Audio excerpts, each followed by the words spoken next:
The topic is the National Association for the Advancement of Colored People, and we're talking to the president of the NAACP, Reverend Vernon Dixon.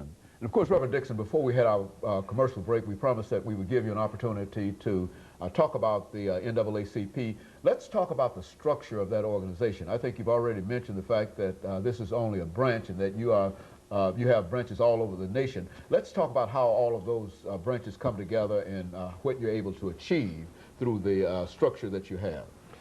The NAACP is a membership organization, and our work is accomplished through our committees. It is our committee structure that is important to the success that the national organization has had over the years. We have 18 standing committees, which cover a wide range of issues and give people a lot of opportunities to be able to come in and to focus. Our agenda is really set by the national office that meets once a year in their national conventions where resolutions are brought forth and put forth the agenda. When I look at the agenda for this year, certainly issues around voting continue to be at the forefront. Our economic condition within the country and how the impact of the war has taken place. Education continues to be a major initiative of the branches that all across the country as we continue to try to find ways to make access for persons of color, children of color and their families to get the quality education. A new issue that has been coming up and has certainly been in the news in this area is environmental racism, where we're looking at the dump sites and chemicals that have been left in poor communities. So our agenda is set by the national office and then comes down through our regional and ultimately through the state conventions, passing down then to the local branches. Local branches still have an opportunity, though, to set their own agenda and address issues because we're in the community and all communities are different. The issues, while there are issues like education and where we have common concerns in this area, one of the issues that we've been looking at is issues of disparity, particularly as it relates to health disparity and economic conditions within this community. Currently, the Nashville branch is very active in our education and looking at what's we are 5 years, we're in the 5th year, the end of the desegregation plan. We're continuing to monitor the conditions within our school systems. There are those who are concerned and feel as though our schools are beginning to resegregate. And we're looking at ways to keep that from happening and trying to also find ways to enhance the student achievement. So that's a very active issue for us. The other issues around health. We're looking at, as a part of the national agenda, but in this particular area, concerns around environmental issues as to how it affects poor people. And a lot of our attention and efforts have been around Mahara General because a number of people in our community are there, and how we look at issues of funding and how we gain access and what's happening in those particular areas.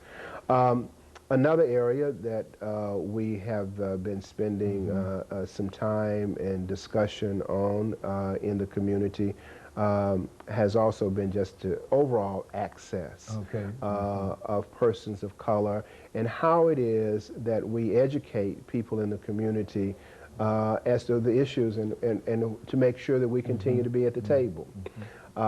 We have reactivated on our college campuses in the community, college campuses at FIS and TSU, chapters there. We have got our youth committee back up. We're working now and putting our AXO program together, which is a training area for youth to prepare them for college and higher education. So there are a lot of great and exciting things that are taking place at the branch. But it does center, first of all, in membership. Very good. We will be having in October our annual radiothon where we'll be recruiting members to come in. We're trying to make sure that our office is ready to receive people who are coming. we're doing a great job, I think, in the branch now in making sure that the memberships that come in are processed in a good way. I'm very fortunate to have a great supporting representation in that branch.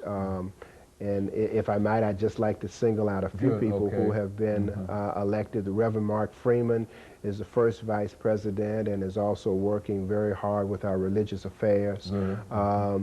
Blondell Strong, Dr. Blondell Strong is the second vice president, and she really is coordinating our volunteer efforts in the office and making sure that our office is staffed and how we handle. James Barnett, who is the third vice president, has been heading up our personnel committee as we move to put staff in the office. We haven't had staff in the office in a couple of years, and I'm really excited about being able to, to have the staff, have the office staffed full time. Our secretary is Margaret Scribbins, who handles most of the work in the branch as far as getting the memberships and getting out notices and letting people go. And she's assisted by Ms. Sandra Hunter, and Tim Ayers is our treasurer, and he's assisted also by Mr. Hunter.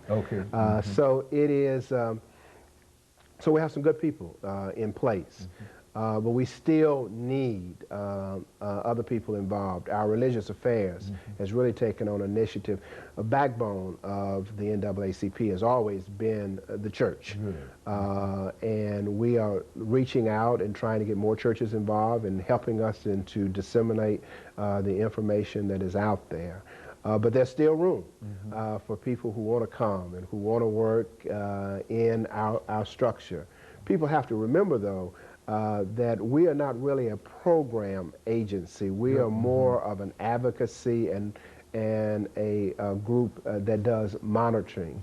A lot of people think, with our legal redress, that there are a group of lawyers that are sitting in that they can come in and find a lawyer. What we do is we refer people and let people know, and our legal redress committee works hard to make sure that they're up on the issues and keeping a database of attorneys who might be able to address the other issues.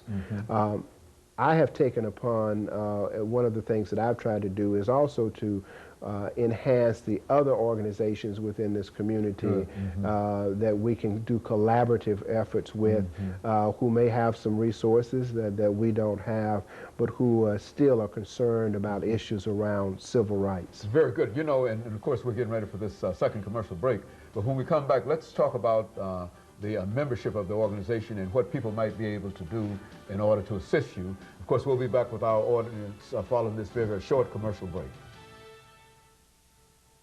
Come on. The topic is the